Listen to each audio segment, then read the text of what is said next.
clases altas en nuestro país continúan produciendo procesos de distinción y de diferenciación para ser clase alta, justamente. Pero esos procesos de distinción van acompañados de la idea de que uno no, como decía una entrevistada, uno no puede ser un snob y no conocer dónde empieza y dónde termina su mundo. Y esto se articula con la matriz igualitaria de nuestro país. En un país con una matriz, con una historia digamos, de lucha igualitaria tan fuerte, es necesario mezclarse, mimetizarse con los otros y muchos me han dicho salir de la burbuja. Por ejemplo, ir a la universidad pública es una forma de salir de la burbuja y conocer otros sectores. Trabajar en otros ámbitos que no sea la empresa familiar es un modo de salir de la burbuja y mezclarse con otros sectores. Entonces, las familias tradicionales han debido producir distinción en diálogo, en negociación con ese imaginario igualitario. Cuando muchos de ellos realizan, por ejemplo, trayectos universitarios en la universidad pública, por ejemplo, se apela a esta idea de salir de la burbuja porque el propio mundo no es el mundo de todos. Entonces es necesario acercarse a los otros diferentes en pos de seguir legitimándose como un grupo social privilegiado, pero que no en teoría no construiría diferencia con los otros porque somos todos iguales.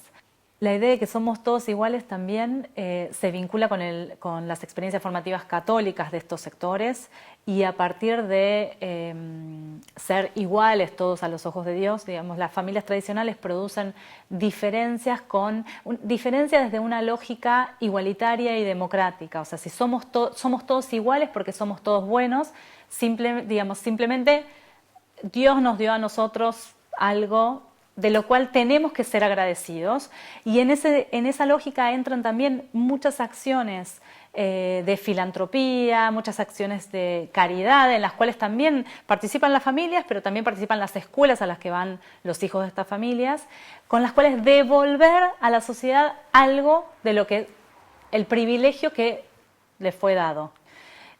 Por eso tampoco la riqueza puede ser mencionada. O sea, en nuestro país ostentar el dinero está mal visto también porque somos un país con una tradición igualitaria fuerte, porque la riqueza ha estado siempre sospechada y demás. Entonces, en esa lógica se inscribe también la austeridad y la no ostentación de estas familias como un modo de legitimar el propio lugar de privilegio.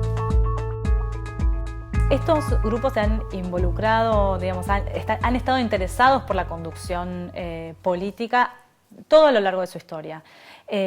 A fines del siglo XX, a fines del siglo XIX, principios del XX, es muy claro porque han sido parte de los gobiernos quienes han conducido el país.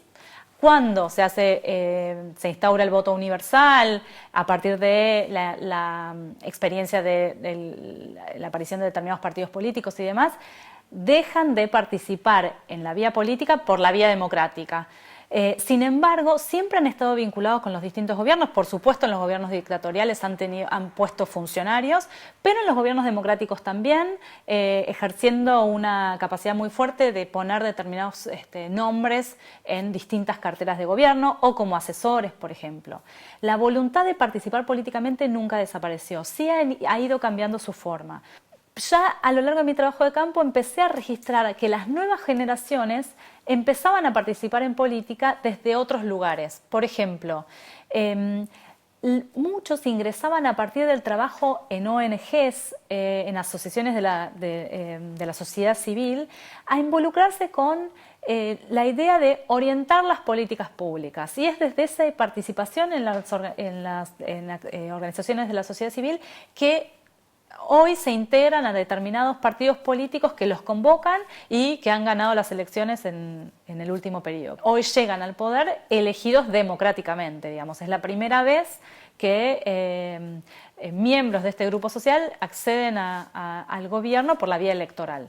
Nosotros ahora estamos trabajando en entender, digamos, cómo se refundan las legitimidades para acceder al Estado, a partir de la confluencia de élites políticas, élites manageriales y miembros de familias tradicionales en el gobierno.